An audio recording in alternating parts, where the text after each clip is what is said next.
Good morning, everyone. I see many people are connecting and we are still expecting quite a crowd today. My name is Jan Winaski and I'm the moderator of this webinar called Stimulating Synergies Between Circular Economy and Climate Action. Maybe we wait one more minute for people to connect and then we will start with the webinar.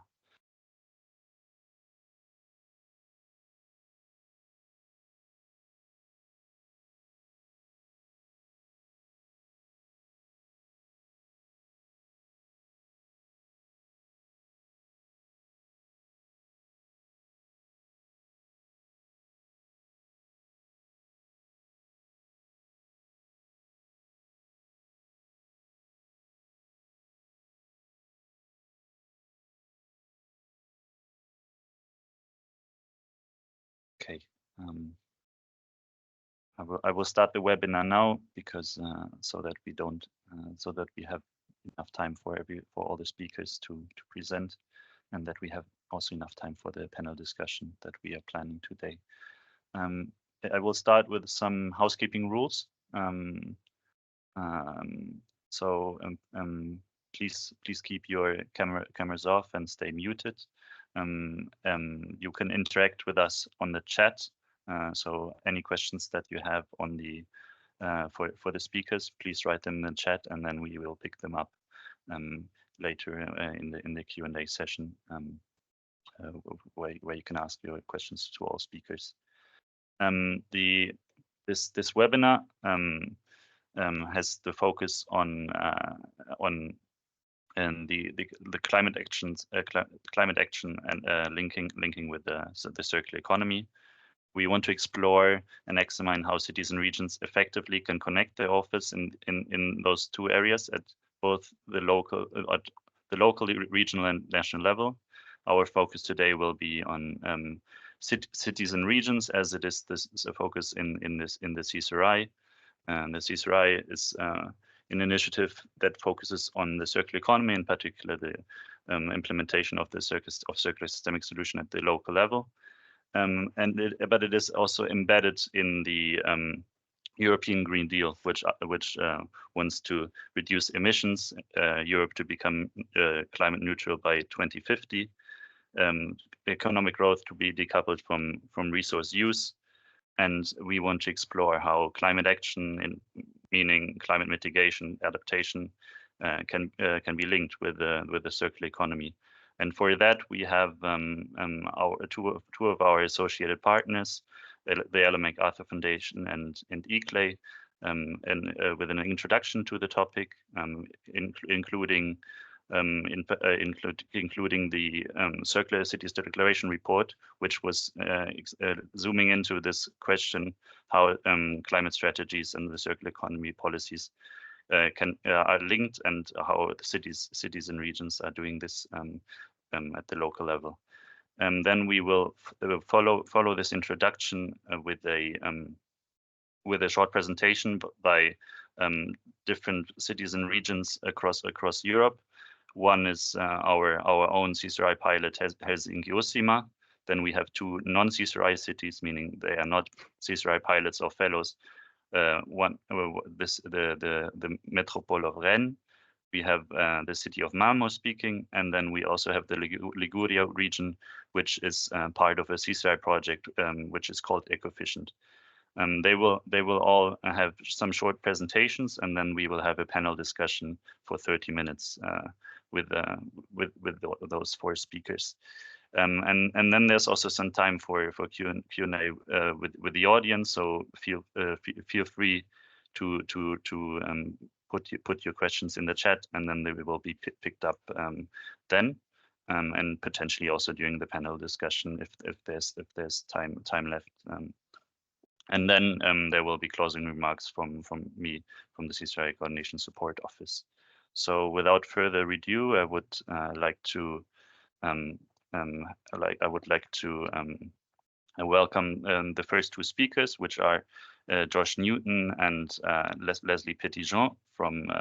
Josh Newton is from the Ellen MacArthur Foundation, who's responsible for advancing circular economy policy and demonstration activities across the foundation's community of global policymakers.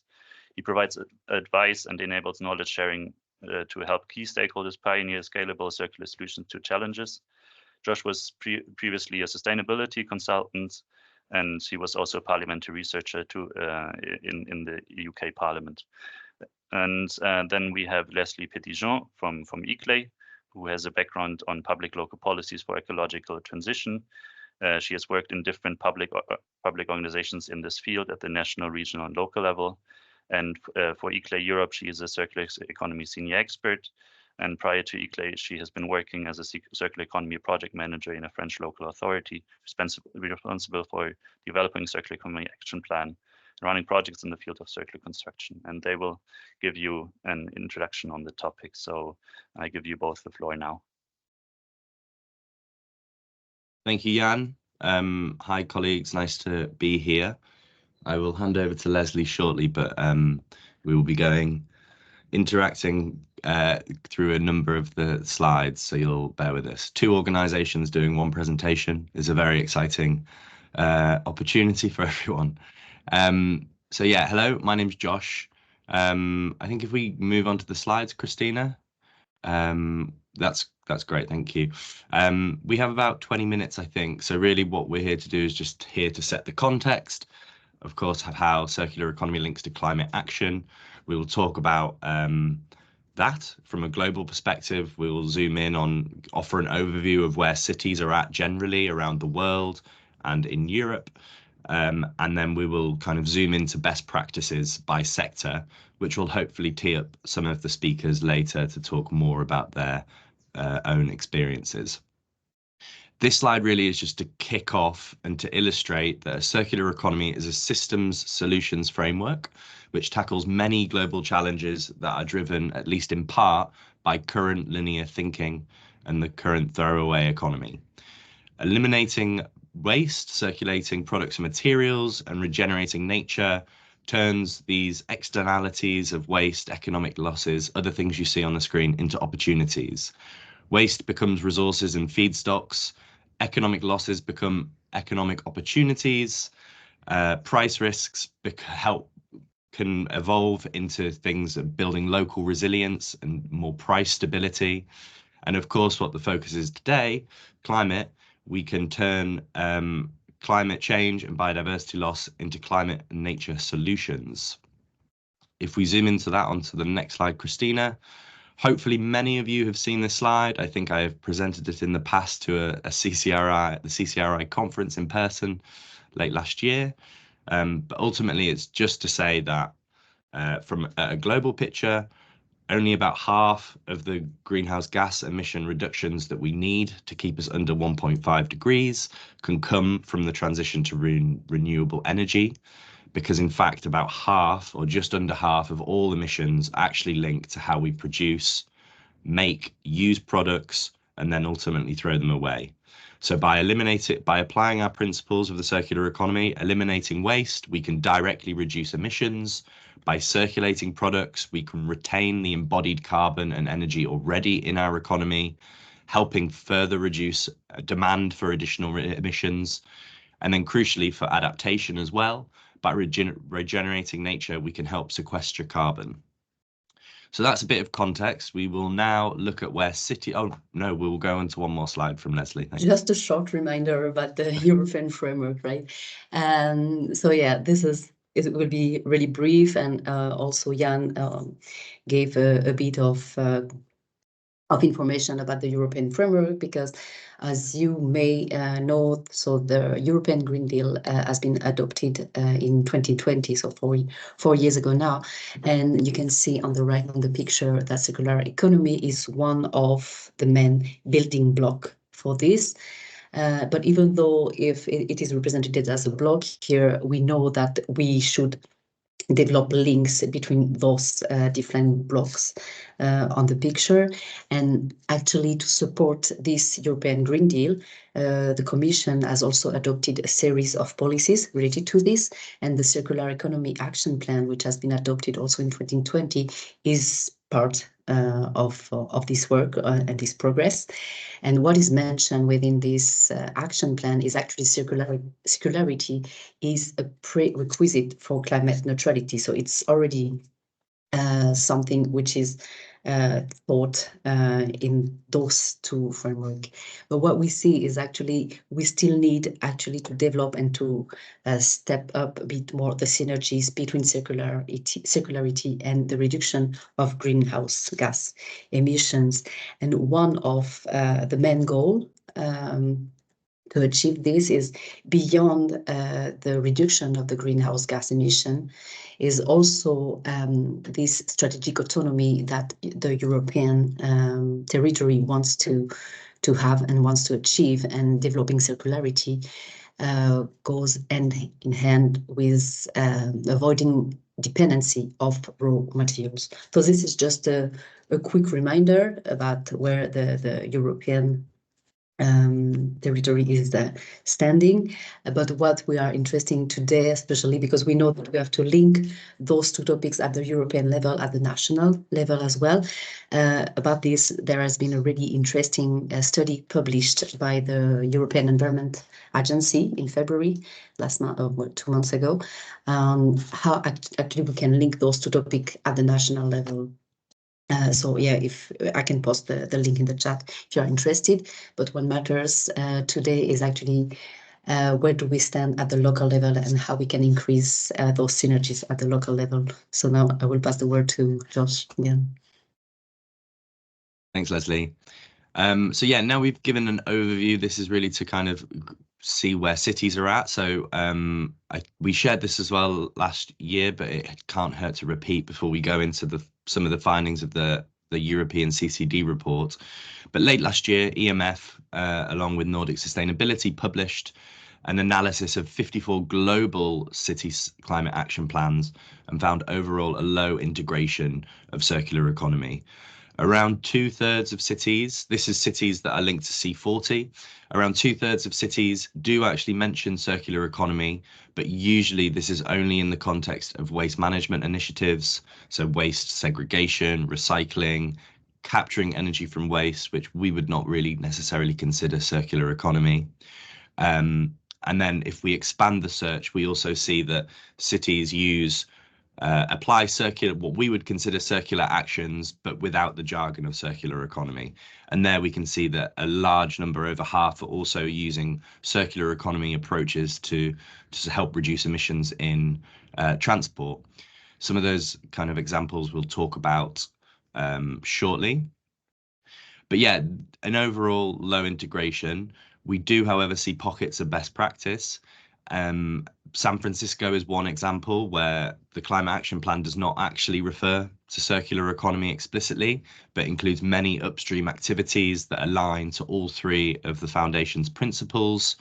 Their Scope 3 target as well will hopefully further increase the imperative for circularity. The idea of Scope 3 is looking beyond emissions that happen within the boundary, but actually come from outside of the city boundary, but are ultimately imported through embodied emissions of goods and products and services that the city and citizens use. This is the kind of direction of travel we're seeing, that a number of front runners are adopting Scope 3 emission targets, and that will hopefully unlock the opportunity for using circular economy to reduce emissions more. Maybe one point and another example is just to highlight Salvador, which is obviously based in Latin America. They're a much smaller country relative to much smaller city relative to San Francisco, but have used circular economy not for Scope 3, but to tackle climate adaptation challenges. So they're making use of of raising awareness. They've created a tax system that provides rebates for making properties more green, and an exemption for things that include natural vegetation. And also they're encouraging things like the adoption of cool roofs. So that kind of highlights how circular economy can be used in a European context, but also in a global south context, and to reduce emissions, but also to support climate adaptation. Leslie, I'll leave it to you to go on to the next slide. Yeah. So I will give a brief overview of the CCD reports. So the CCD, I'm using this acronym, but like this is the Circular Cities Declaration. I hope most of you know this declaration. So this is a voluntary declaration which has been launched 5 years ago by a group of partners or support partners, including Elect Market Foundation, Circular Economy, and ICLE Eurocity as well. You can discover this on the Circular Cities Declaration website. So actually, the goal of this declaration was to gather a group of cities, mostly frontrunner cities of different size as well, over Europe, to assess their action and their progress, and to track the progress made on circularity within their city. So nowadays, there are 80 signatories in around 20 countries in Europe. And there has been already one report published in 2023 on the action carried out in 2022. Sorry, and so the next report will be published soon, so later this month in April, so stay tuned for this. And this is actually the wider assessment ever done on circularity in European cities. So this is quite insightful. So there has been 54 cities which are reporting their action and their progress. Yeah, and we can go to the next slide. So to give like the main findings actually. So maybe just to set up the scene a bit, what is important is actually we ask the city whether or not they have some strategies, including circularity, whether or not they have dedicated circular strategy, or if the circularity is included in one of the main strategy. What we think is important to see if circularity is actually carried out at the strategic level. So that's why it's important to see whether or not cities have strategy. And this is quite encouraging because we see that around 80% of cities have included circularity within the strategies. So it could be like 46% actually of cities have a specific strategy on circularity. But what is quite encouraging is like there is just like a small part of cities which has no strategy, including circularity. And maybe on the focus area, so we know that this is still a cross-cutting topic, circularity, and it has to go in different policies and different sectors. But we also see that there are two sectors which are leading the way for this. This is the built environment and the food and bioeconomy, with no really a big surprise because this is also the most emitting sectors in this. So next slide, please. Yeah, so the main findings on how the cities are linking circularity and climate action, well, is actually like the key message will be, it's encouraging, but we can go deeper and we can go better. So actually so what is encouraging is that there is still a growing number of cities which are linking circular economy to climate. So it could be done either some cities are embedding circularity within their climate action plan. So this is the example of Ghent in Belgium. So they have like an integral part of circularity within their climate action plan, but it could be also the other way around with Leuven, for instance, also in Belgium, which has included within their circular economy strategy some greenhouse gas emission reductions targets. So it could be done like this. Turku in Finland, which is actually talking about the circular climate policy, have also developed a climate budget. And this climate budget allows them to assess every decision made and every action that they will carry out according to the climate impact. So this is quite encouraging. And we also see that cities are joining the dots on how we can develop, or they can develop this integration of circularity and climate. So actually, all the cities have mentioned that they have established some waste reduction goals for circularity, but 42%, so nearly half of them, have also highlighted that climate goals are driving circular economy actions. So this is quite encouraging, because we see that there are three principles that actually has been presented by Josh at the beginning of his presentation that could drive also this transition. So the first one is actually how we can eliminate waste and pollution, and also then reducing the resource consumption, or the resource of virgin material consumption. So for instance, Haarlem and Capital Region of Denmark have set up some targets to reduce actually the consumption of raw materials, so by 2030. The second principle is actually how we can keep mostly the material and the resource in circulation, and so avoiding the use of raw materials. So there are also been some targets set up by, so for instance, Copenhagen, who wants to triple the reuse by 2024, or also Ghent in Belgium, which has set up the targets to 8 kilograms of reused material per person. I don't remember it. I think it's 2030. Let me check. 2030.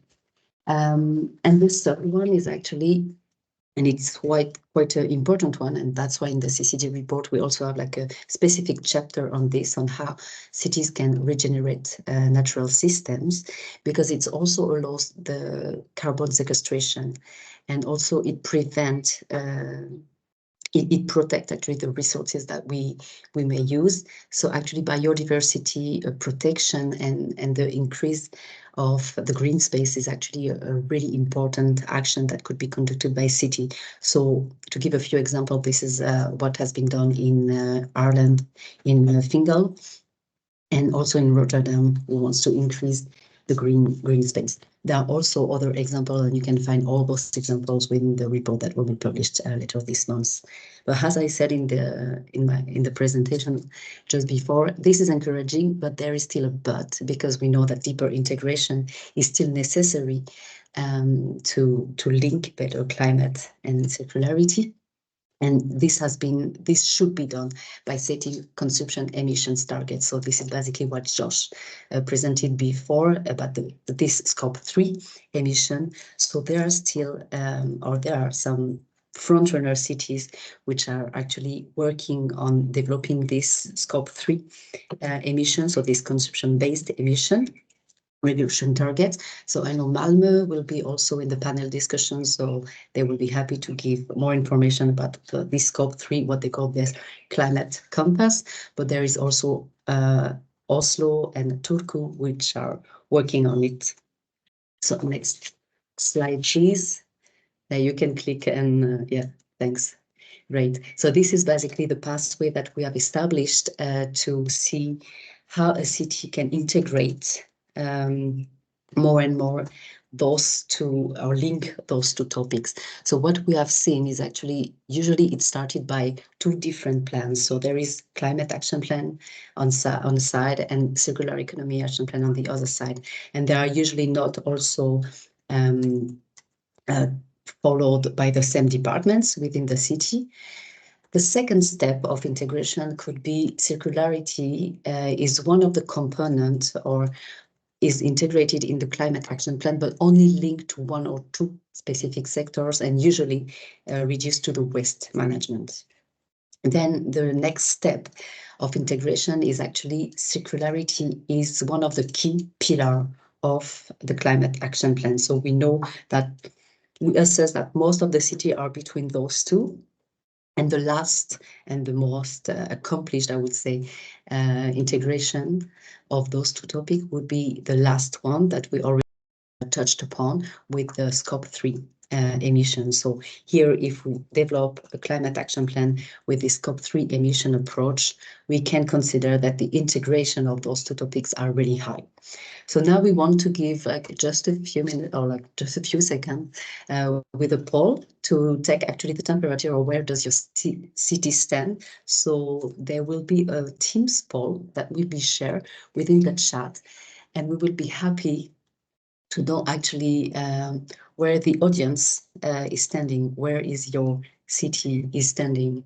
So, well, I assume that for your CCRI partners and pilots and fellows, so most of you are maybe front runners. So it's always hard to maybe have like the right picture or where the cities are at, but still, yeah, from our assumption, it will be between the two in the middle, so circular economy linked to waste management within the climate action plan, or maybe as a key pillar. But yeah, please vote so we can see where do you stand. I don't know, Josh, if you have something to add on this. Well, hopefully if you submit your result or share your score, then you'll be able to see responses. I can see we currently have a 20% turnout, which I'm hoping there'll be a higher turnout at the EU elections in May. So maybe give another minute for people, or have we, has it gone past now? But I mean, ultimately, we can see where expected that CE, the link is still quite limited and focused on waste management.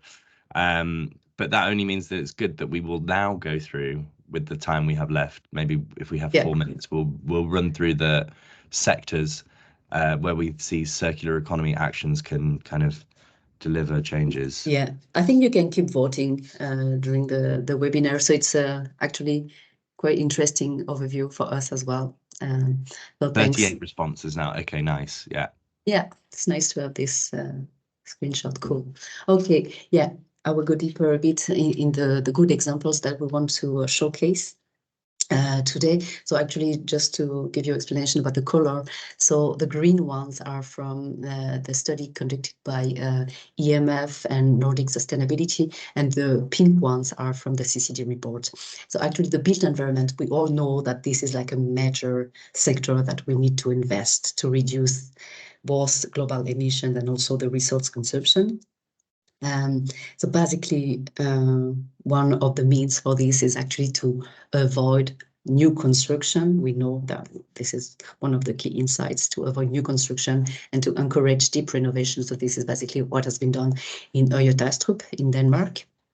But we also need to work more and to integrate more circular regulation within the urban planning documents, because we need more compact cities, more dense cities. So this is basically what Barcelona has done as well.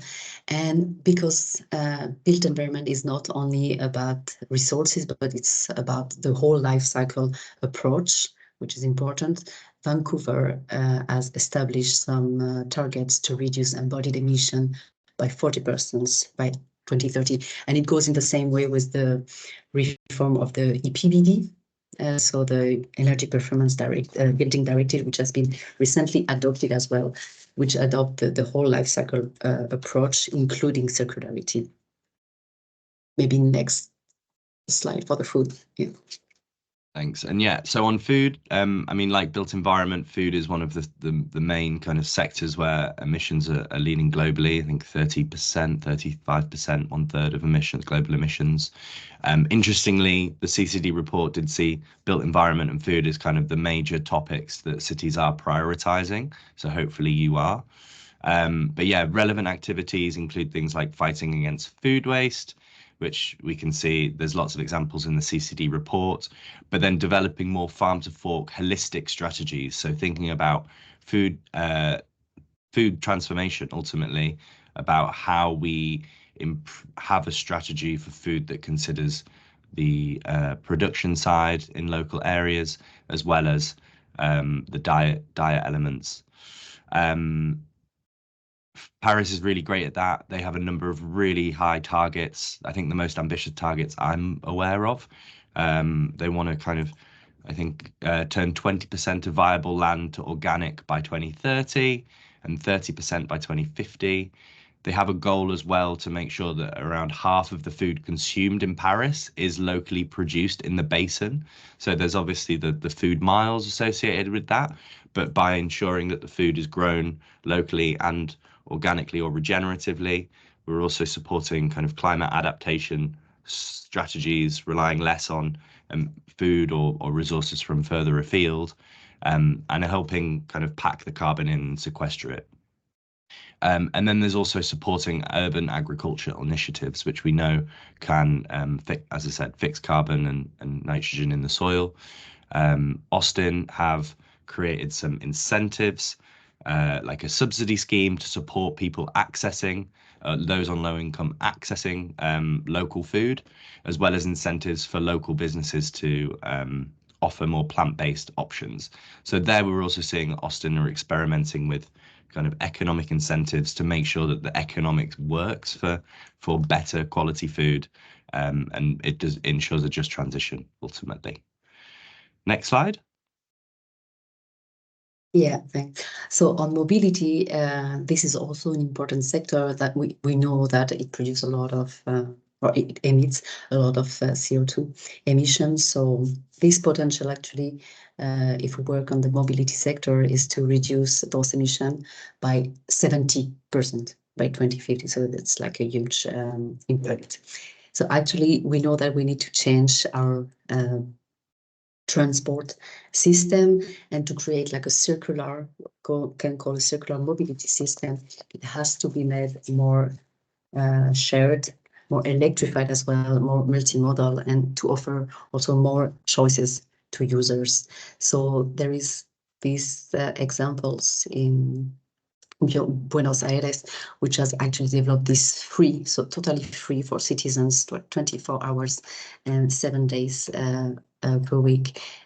You have like a free access to the cycling system, and it goes also hand in hand with the expansion of the bikes lanes. And we have seen also, especially during the pandemic, that there has been like a really increase of use of bikes within the city by 350%.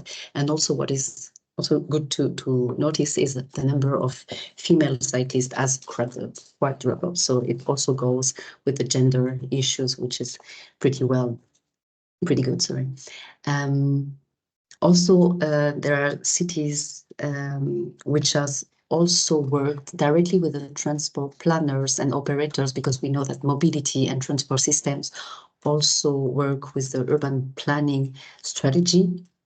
And Maribor, for instance, in Slovenia, worked directly with the transport planners and operators to identify where there are some circularity gaps. So for instance, they identify with the metro planner which kind of material could be used to make the transport system more circular. So it's not only about developing some new bike lanes, but also about developing more sustainable and circular transportation system.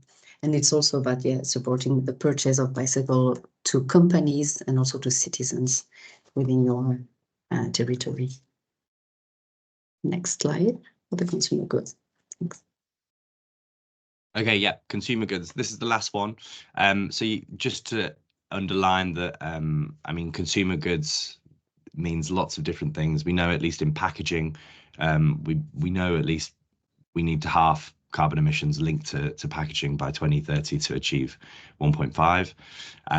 Relevant activities, there's all sorts, but ultimately promoting circular business models that we saw across the CCD report and around the world. London has a really great circular business transformation program. There's developing infrastructure to support the exchanging of goods. Genoa is a really good example where they're supporting reuse hubs. We know there's also reuse hubs in places like Prague and others, and creating that focal point is not only helping directly reduce emissions, but engaging citizens and helping improve awareness and empowering them of what to do. Porto, similarly, providing repair training for citizens that wanting to learn to repair electronics. And then finally, it's procuring a service rather than a product. And one example here is Seattle, who've launched Reuse Seattle, which is about working with the business community there to make sure that reuse is the default option, and that there's lots of points to offload packaging, so to reduce the amount of single use, which helps reduce waste, as well as emissions that are linked with single use packaging. If we go to the last slide, we will just stop here, but just some final thoughts. We can't go too into the detail of those best practices, but they're available in the Circular Cities Declaration report and the EMF article, which I'll pop in the link. But both found kind of consistent findings that ultimately there's 3 actions that cities need to take to work towards further harmonization of circular economy and climate action. The first is ultimately integrating. So we found that you want to integrate circular economy into climate action plans. It can help unlock resources, but also integrate with other initiatives and departments. So where we're seeing in Amsterdam, for example, they're integrating circular economy into their poverty team and low income support, which is helping kind of improve access and opportunities for those on low income, using circular economy as a framework and as a solutions framework. Next is measurement. While we have identified lots of these actions across the report and our work, it was really difficult to find individual impact emissions savings or benefits.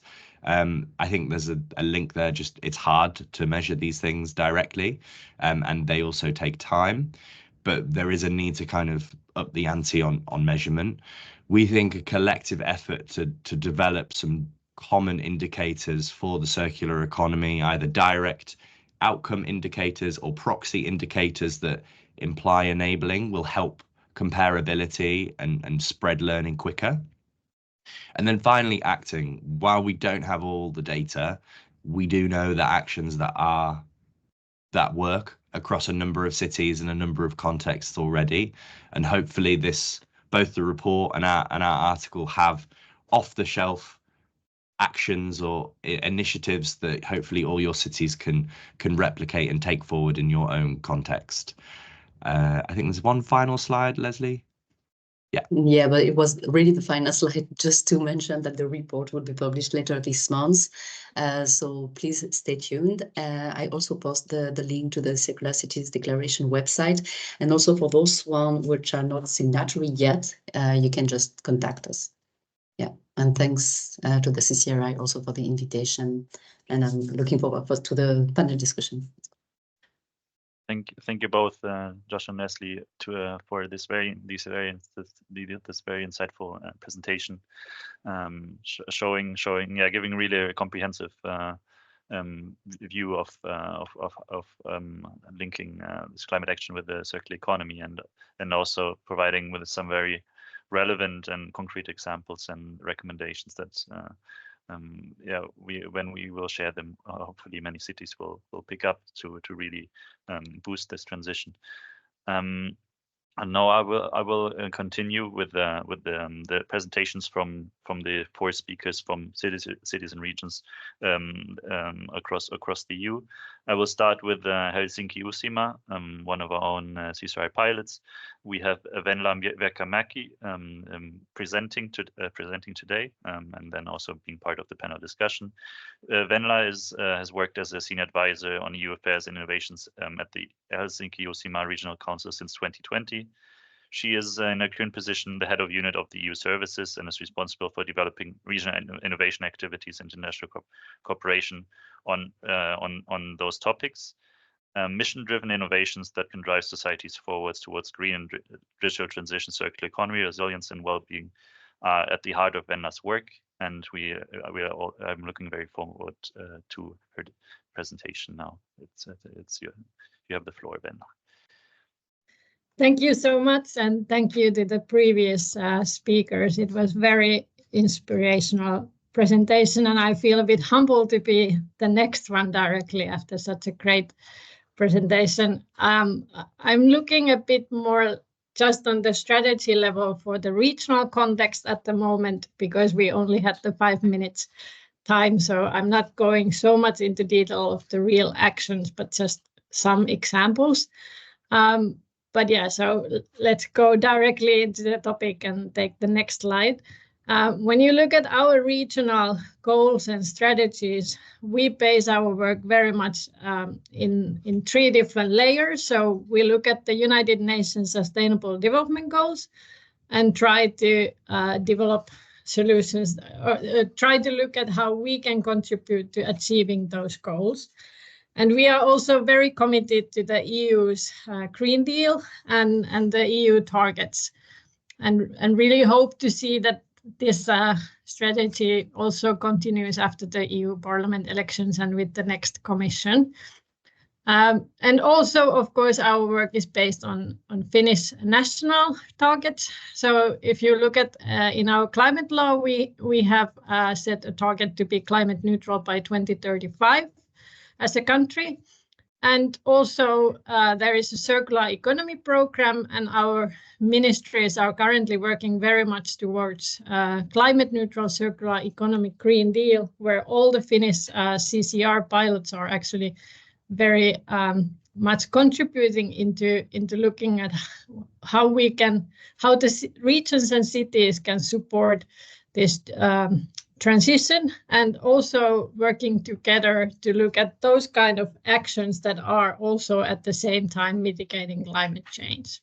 I will post actually this link to the chat where you can look at the National Circular Economy Green Deal.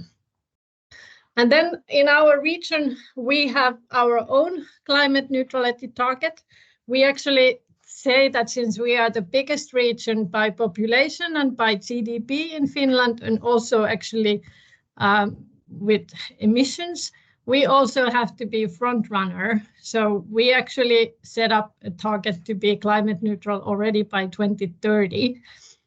And within our climate roadmap, in hand with the roadmap, we also have our regional innovation strategy, where we also, the climate neutrality is one of the main targets there, combined with resource wisdom and industrial modernization, where we think that this it's also much about integrating circular economy and climate mitigation.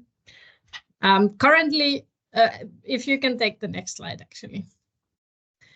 So in our regional climate roadmap, we have actually 6 focus areas, where climate neutral circular economy is one of them. Since we are quite close to 2030, we are actually now in this spring analyzing the current situation and looking at the regional emissions. And we are also looking at all these 6 focus areas and looking for additional measures and actions that we need to do. So we are also taking a very hard look at the circular economy and trying to find those kind of actions that are really also helping to mitigate the climate change. But to be honest, this is also something where we really, there's quite a lot to do still. And one question is also that finding those kind of actions that are realistic when you also look at the political landscape and the mechanisms that we have, for instance, nationally, supporting these different actions. So that's very much work in progress, and we hope that we have a report ready by May, and then we can actually start looking in implementing those new measures. If you take the next slide. So we have been saying that the reason why Helsinki-Uusimaa should be also frontrunner in circular economy is that in the Finnish context, we have quite large population and large material flows. And of course, also one of the most compact urban structures in Finland. And that's why we think that we should be piloting and demonstrating what kind of circular economy solutions are feasible in Finland, and sharing these learnings with our partners in Finland, but also learning from other European countries. And then the next slide, I think I'm running out of time. So just very briefly about these initiatives that we have. So the Helsinki-Uusimaa Circular Valley is the most important initiative we have. And if you take the next slide, you can see that we are working with our regional stakeholders to really build this kind of ecosystem where also the cities are working together, the companies and the different RDI actors. We are piloting and doing project work together, finding these kind of circular solutions that are most also helping us in the climate change work. Sorry for, I think I was a bit too much talking about the first couple of slides, so losing time. But I also would like to invite you all meet us in Brussels if you are coming to the World Circular Economy Forum. We are bringing a big Finnish delegation there, so hope to see you all in Brussels. Thank you very much, Venla, for your presentation, and I'm sure we can delve a bit deeper into some of those aspects during the panel discussion. We'll be very interested to hear from you. Now we turn from Finland, we go to France, to Rennes, where I have Natalie Wright, who has been working for the Rennes Métropole for over 12 years. Within those 12 years, she has been in charge of drawing the circular economy policy for the last 2.5 years. And this is now her third position in the Rennes Métropole. Before, she has been working on job inclusion for 2 years and then on the social and cooperative economy for 6 years. And I'm sure this has also been helping her in her work in the circular economy. And now the floor is yours, Natalie. Looking forward to your presentation. Hello, everybody. Just to tell you that the city of Rennes had its first label with the French agency, the French Climate Agency in 2012, climate label, and then it was extended to the metropolitan area in 2018. Unfortunately, my colleague in charge of the climate action plan couldn't be with us today. Well, that would have been interesting. So, so this was our first steps into the labeling, and then if you go to the next slide. The step forward was to include in the 2019 local climate action plan, we started to include circular economy. It was not easy for me to answer the poll you had earlier because to be fair, it was poorly integrated. You know, it was only a mention of a few subjects, and it's not fully integrated yet. So it's not easy for us to situate ourselves on the slide you presented earlier, you know, from a low to high level of integration, but it's an ongoing process anyway. So you can read the 4 themes we had: circular economy or waste prevention included in the local CAP then. And then if we move on, maybe what we tried to achieve for the past 2 years is to be even more proactive. First, well, the Rennes Métropole started my mission, you know, circular economy mission didn't exist before 2021, so it's a new service in the metropole. We were until then mainly focused on waste management, because this is the French regulation, you know, the compulsory thing you have to do at the local level is waste management and then waste prevention.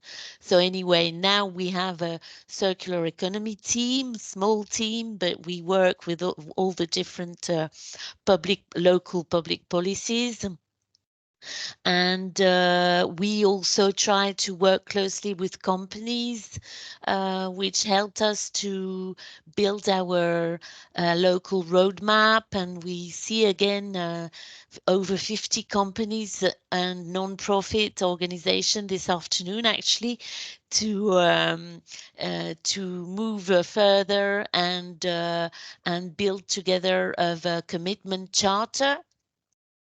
And maybe the way we integrate more and more circular economy into the local climate action plan is that our elected reps decided to take in account imported emissions in the future local action plan.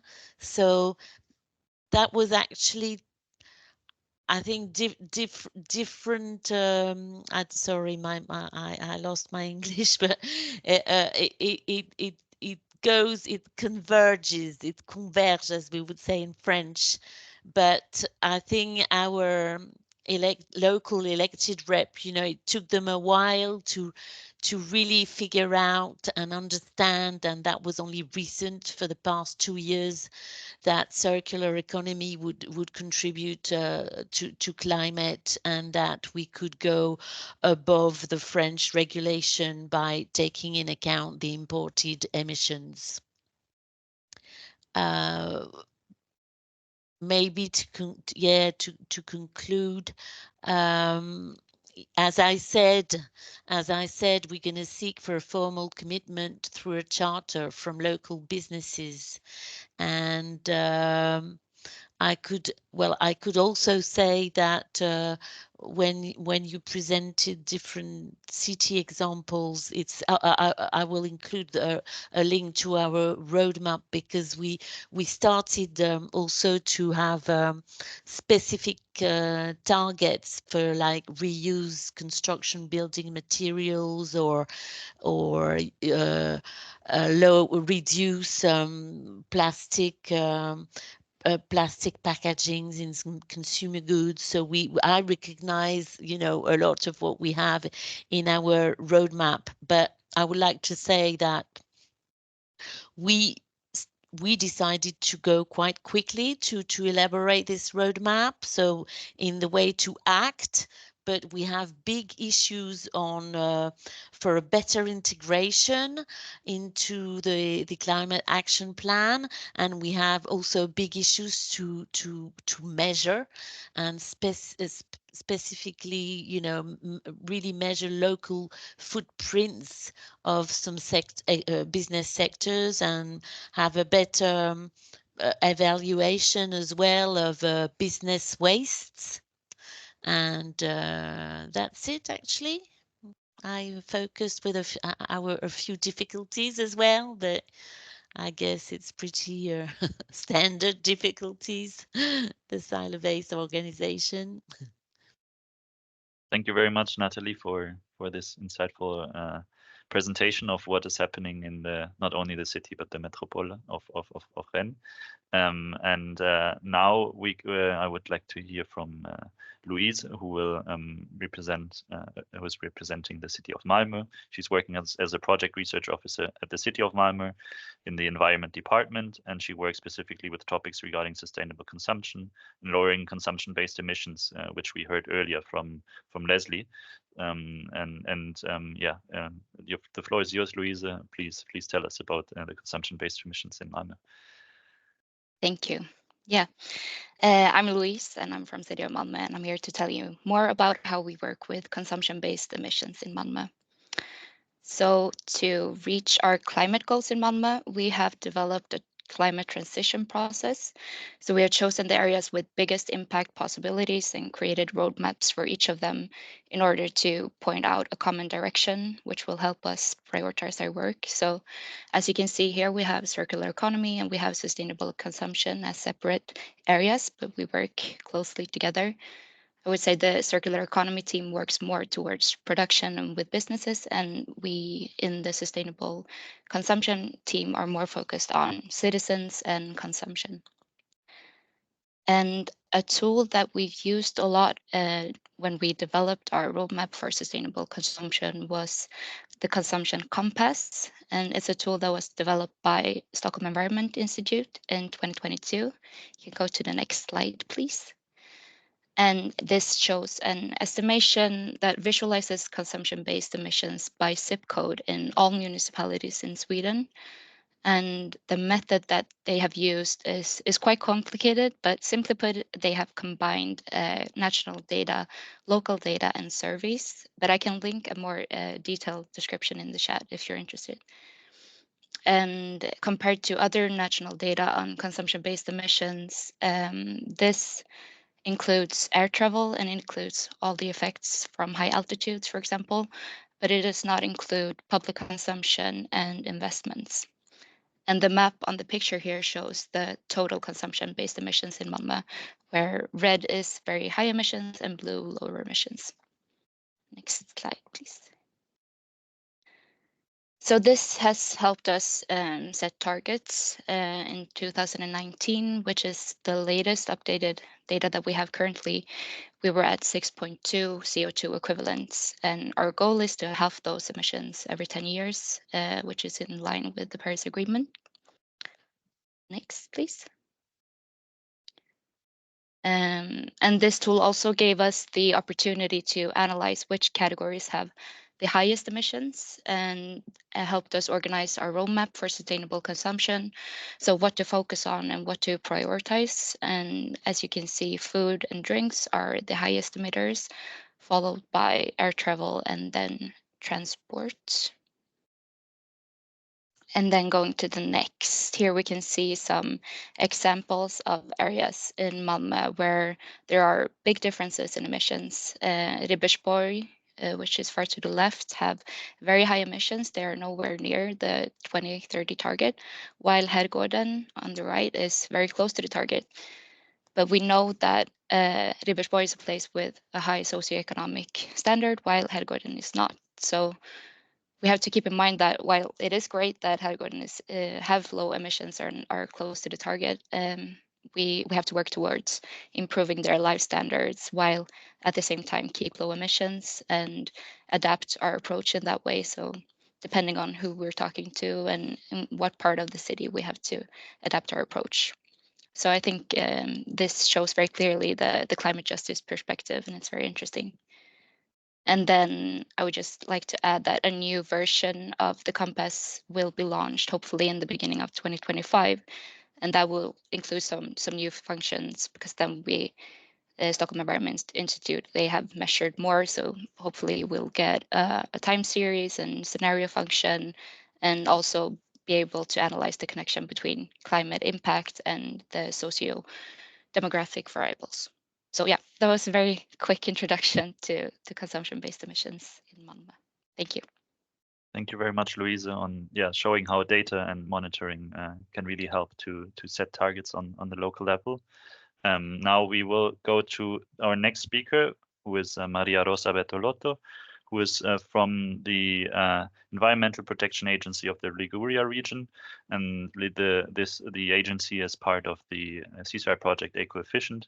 Maria Rosa has been working for APA, which is short for the Environmental Protection Agency of the Liguria region, since 1998.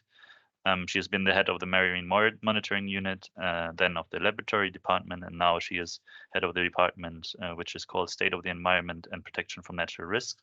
And she will tell us about the Eco-Efficient project and how they are linking green and blue, the green and blue economy with the circular economy. So the floor is yours, Maria Rosa. Good morning to everyone. I'm here just to present this Horizon project, which is called Eco-Efficient, and it is focused on optimizing the fishing industry side streams. Next slide, please. We wanted to implement a systemic solution which survived the project, of course, through multi-level circular value chains for eco-efficient valorization of fishing and fish industry side streams. The drivers of this project, next slide, please, is that we expect that total fish production and total fish consumption is expected to expand and to increase. So we expect that also side streams of fish production and canning and fish industry will increase. Like the production of plastics, microplastics in the sea, coming from this fishing industry. Next slide. Yes, we expect increase in plastic and ghost gear in marine litter. I am working for the environmental agency, and I am an expert of marine monitoring, and I know that microplastics and plastics in the sea are a big problem, and so we decided to focus on this one of this problem from among others. Next slide. Yes. The aim of this project is to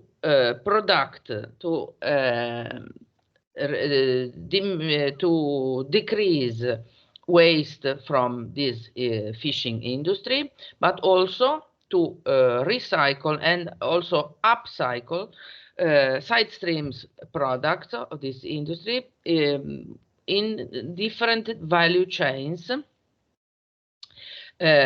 which are 6 different value chains. Next slide, please. Because these value chains are from fish to food. We try to produce fish oil for food supplements and nutraceuticals from fish side streams extraction. Then another value chain is from fish to cosmetics. Next, yes. Bioactives and gelatin for food supplements, skincare products like hyaluronic acid for skincare products. Then from fish to pack, we aim to produce a biofilm barrier, biodegradable, and for sustainable food packaging. And also another chain is from fish to soil. We aim to feed the flies, black soldiers flies, which are some insects that grow very, very quickly. They are fed with fish side streams, and then from this insect we can produce oil and chitin as soil fertilizers. Also proteins for fish supplement, for food supplements. And then another chain is fish to soil improver. From compost, we can compost, of course, fish waste, but also biodegradable crates made from compostable sort of bioplastic, because we know that the polystyrene crates used from fishermen and to bring fish from the boats to the market are a big quantity of waste that produced from this industry. And last chain is fish to car and packaging, because the nylon of the fishing nets that we can recycle is used as plastics for the automotive industry and also for cosmetic packaging.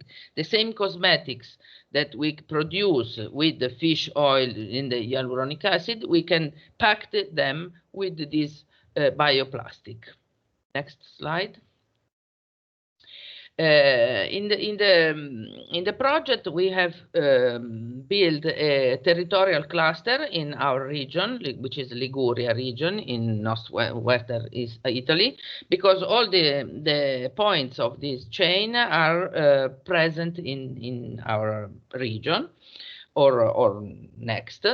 And then we try to reproduce this cluster in other countries, such as Spain, Norway, and also Kenya. Next slides. Okay, it's Thank you very much. very quick. Yeah, yes, Yeah. yes, you have been very quick. Well, you have more. Everyone has more time to now during the panel discussion. I would like to start with Natalie, because I know that she has to go. As she said, she has an event this afternoon. I would have a question for you, Natalie, on the synergies.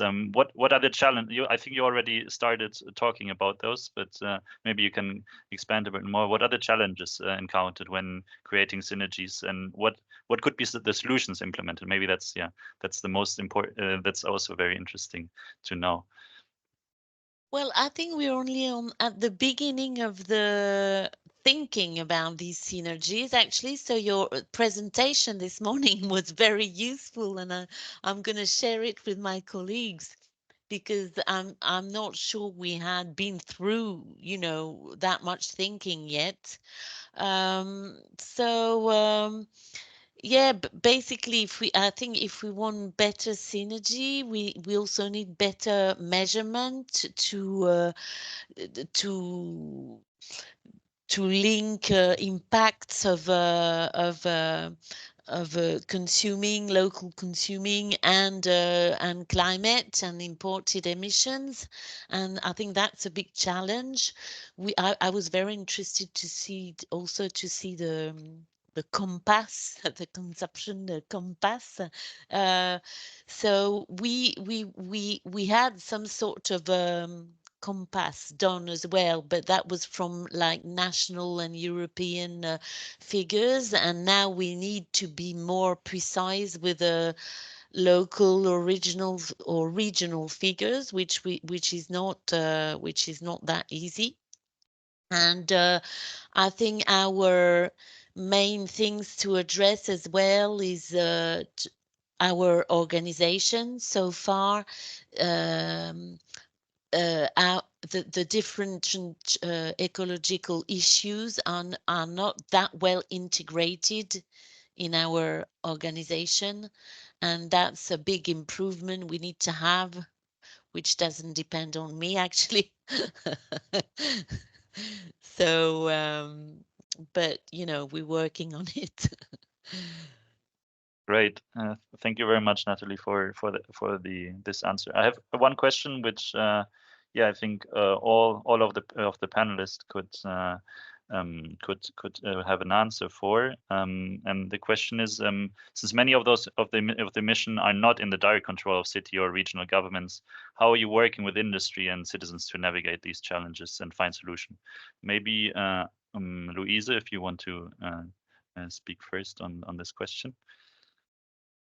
Yes, I can do that. So with consumption-based emissions, there are definitely many emissions that we have very little control over, but we have identified some things that we can do. So we can mobilize and support and participate in projects and connect actors with each other. And so one example is last year we had a collaboration with an app where you could calculate your own footprint. And there we involved Malmö-based sustainable SMEs, so they could also be shown in the map system in the app, so they could introduce themselves. And then I know that the circular economy team have initiated a resource hub that gives companies the opportunity to find new circular business models and exchange knowledge. And it's also a place where you can find synergies between businesses and solve common challenge. And we also work a lot with information and guiding. So on our website, we have 22 climate initiatives that everyone can do. We have campaigns which is very locally built on. So we had one which was quite fun, where in Sweden it's a thing that you shouldn't take like the last piece of the cake, and this was like you should take the last piece of the cake, 0 waste. And yeah, so it's a lot of small things that I think build up to the bigger picture. Great, thank you. Very interesting. I saw Wenda, you also put on your camera. Please let us know what you have to say on this topic.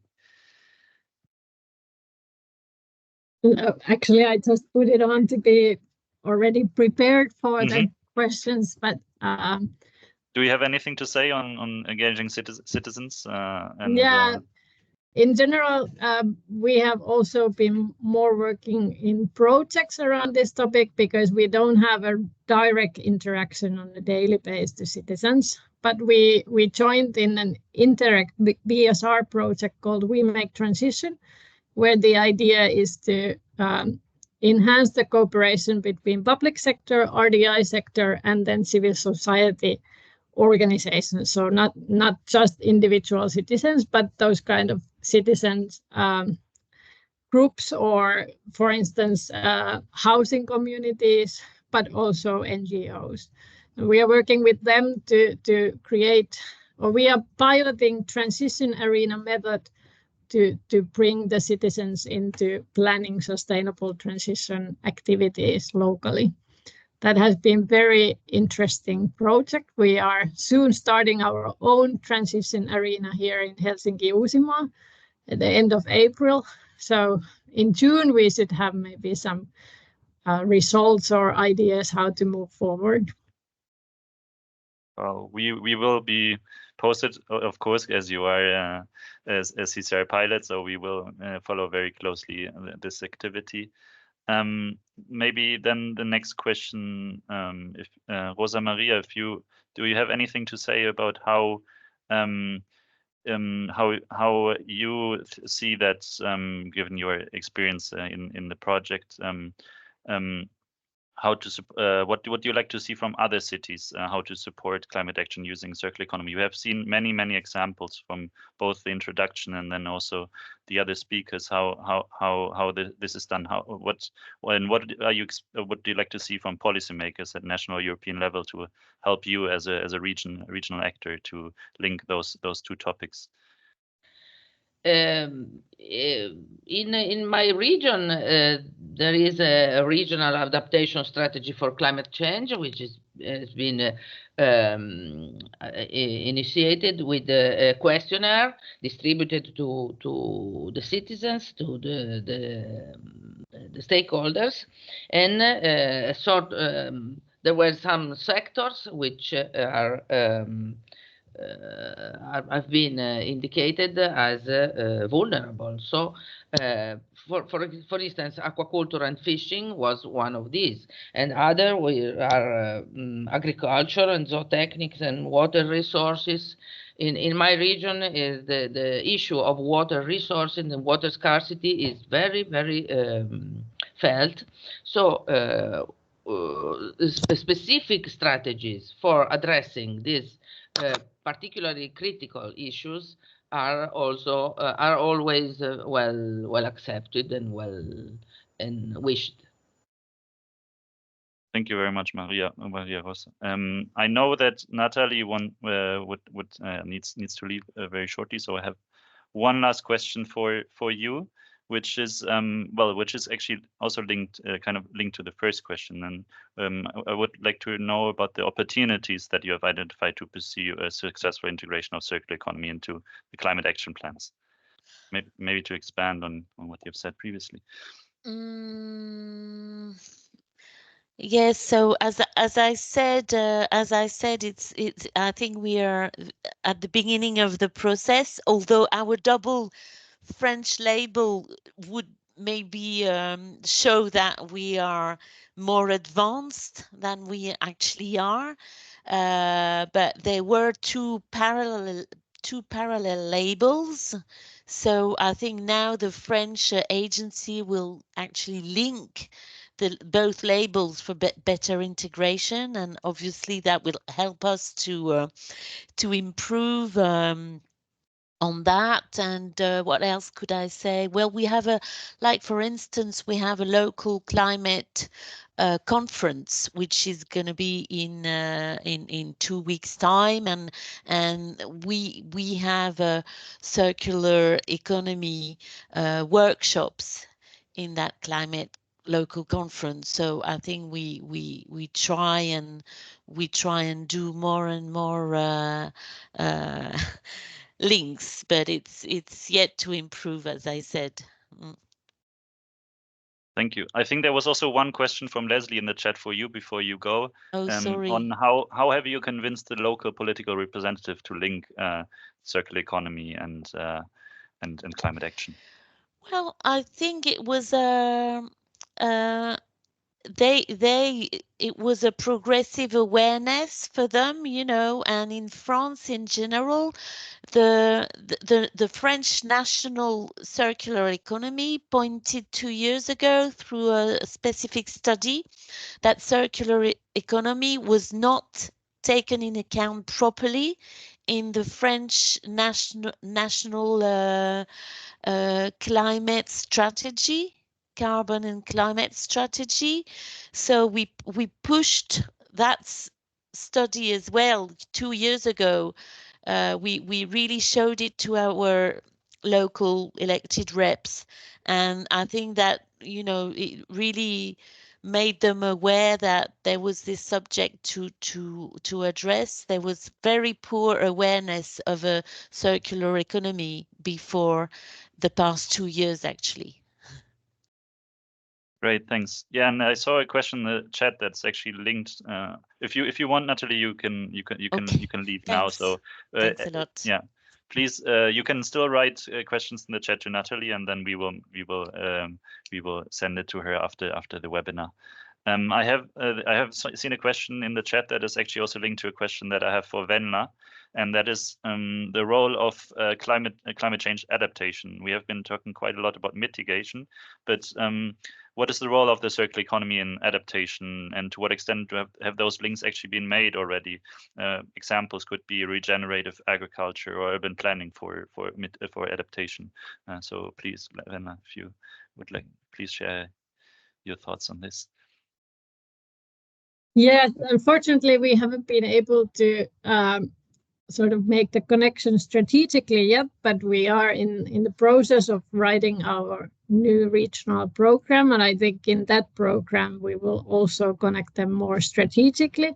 But then when you look at our actions so far, we have been actively also trying to connect them. I showed it very briefly, but in our flagship initiatives and projects at the moment, we are also partner in a big Horizon Europe project called Regions for Climate. It's part of the climate adaptation mission.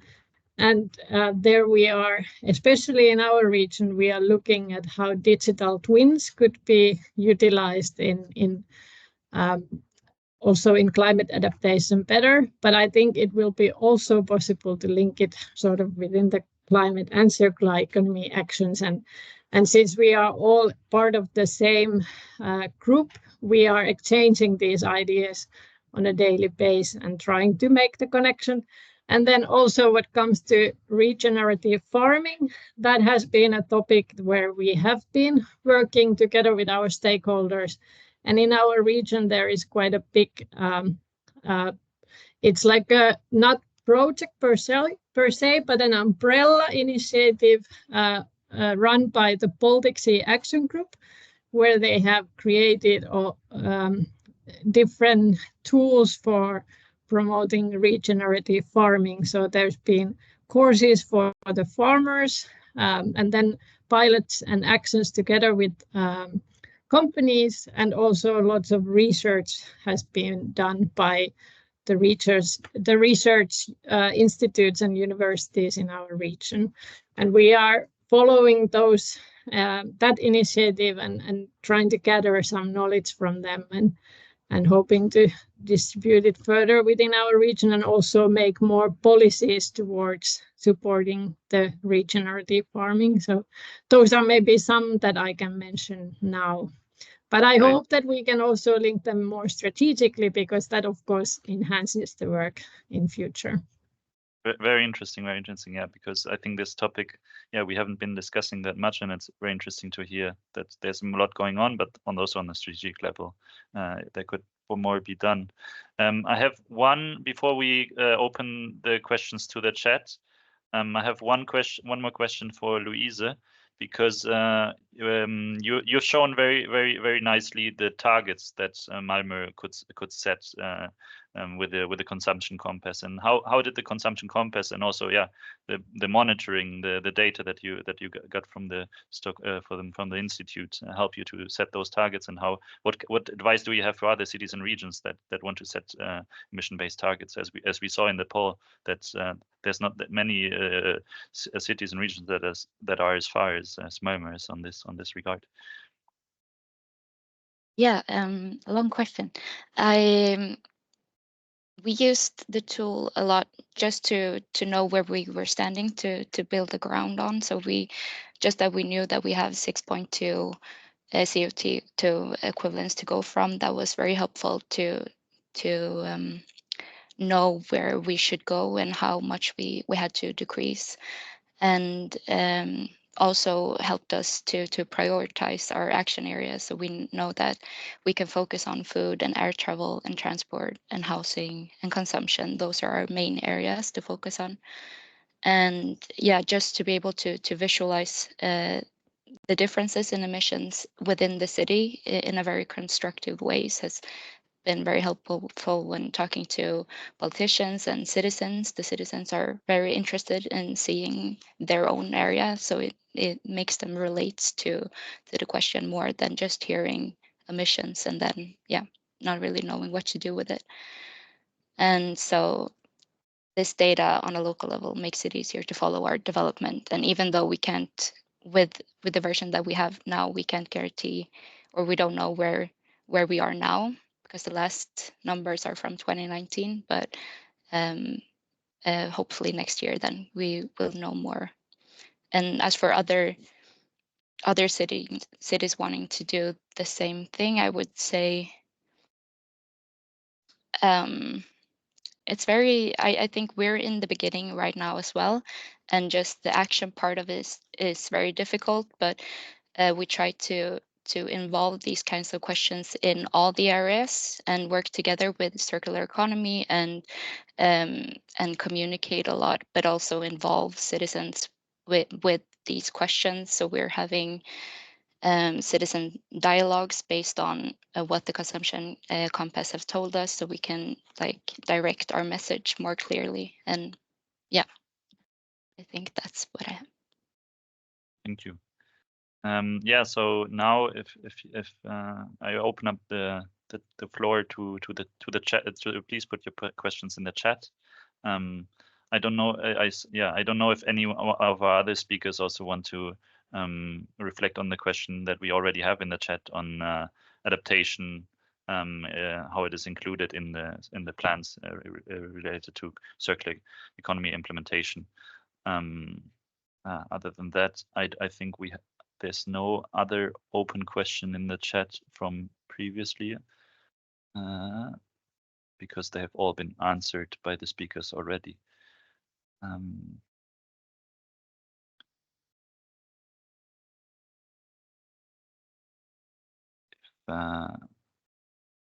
I give a bit of time for people to reflect. Yes, yeah, Maria, yes. I can say something. I was quoting before our regional adaptation strategy for climate change. Our local authority, regional authority, has given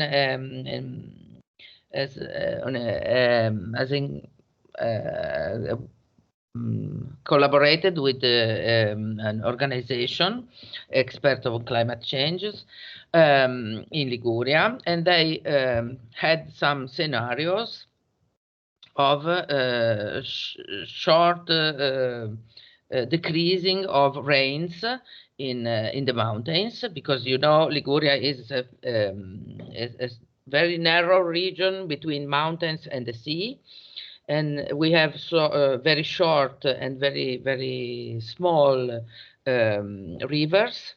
And so our main issues for the future are the water availability. So one of these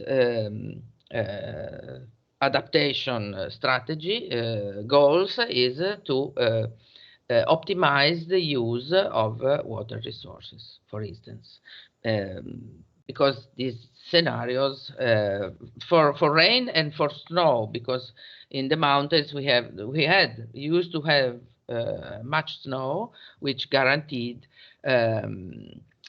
water resources with the water availability for the summer, but now it's different, and so we are preparing for water shortage. And the fact that it is raining very much this year is not significant. Okay, thank you very much for sharing. Yeah, also the water aspect, because and this is something that we have seen many sectors in the introduction from Leslie and from Josh, but also water scarcity indeed is a very important topic, especially in Southern Europe. So I don't see any additional questions in the chat.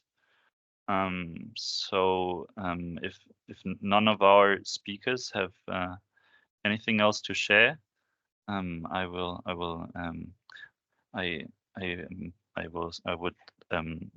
close the meeting. First of all, I want to thank very much all the speakers, Leslie and Josh, for the introduction, which showed many examples and a very comprehensive picture of circular economy and linking with climate action. Now I see there's one question from Rothio. Did you rely on any existing methodology for the calculation, or was it a methodology created for your case? I think that's very interesting to know before close, as we still have a few minutes. If you could share something. Yeah. Methodology. I don't have an answer for that actually. It's not us from the city that created this calculation. It was Stockholm Environment Institute, and so I don't have an answer for that. Can you share a link to? Yes. Okay. Of course. Great.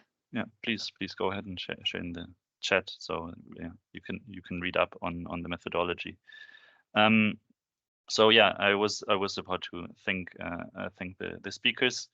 Thank you, Leslie and Josh. Very insightful, and I'm very much looking forward to reading the report. May I? Yes. Go ahead.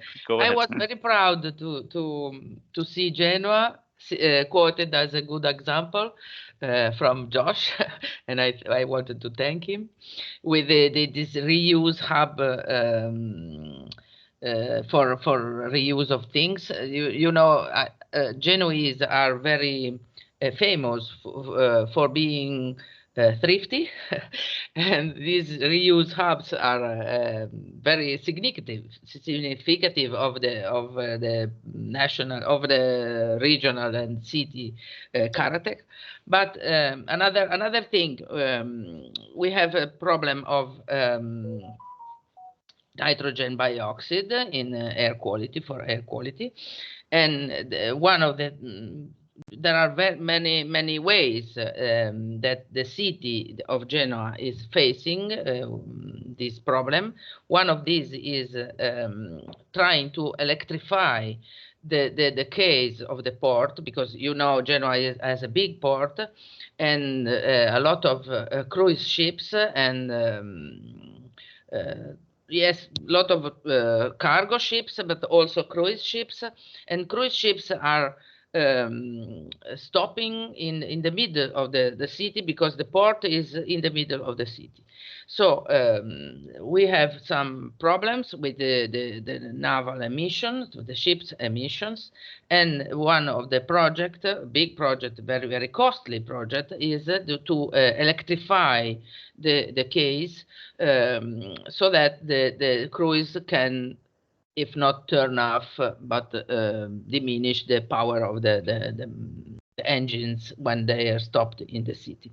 And another way of reducing these emissions, not only from the ships but or from the traffic, is to promote bicycle mobility with bicycle lanes in the streets.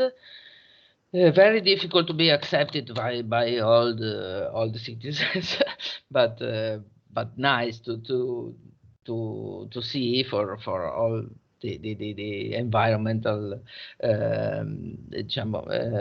sensitive people. And then there are some bike boxes, for instance, where people can leave their bicycles, which are very easily stolen. And so with these bike boxes, it is another way of encouraging people to use bike mobility. Thank you for sharing these insights from Liguria, from Genoa in particular. So yes, thank you Maria Rosa, thank you Venla, and thank you Luisa, and well, thank you Natalie, even though she's already left the meeting, for your very insightful presentations.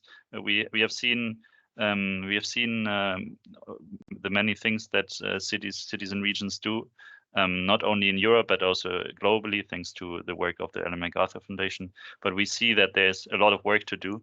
So I hope that these insights from across Europe and also globally have helped all the participants to get a better picture of what is not only what is the status quo but also what is the way forward, how climate action and the circular economy can be better linked. Yes, thank you very much everyone for participating. Thank you to the speakers, and I wish you all a good day, a good rest of this Thursday. Thank you very much, and we're closing this meeting.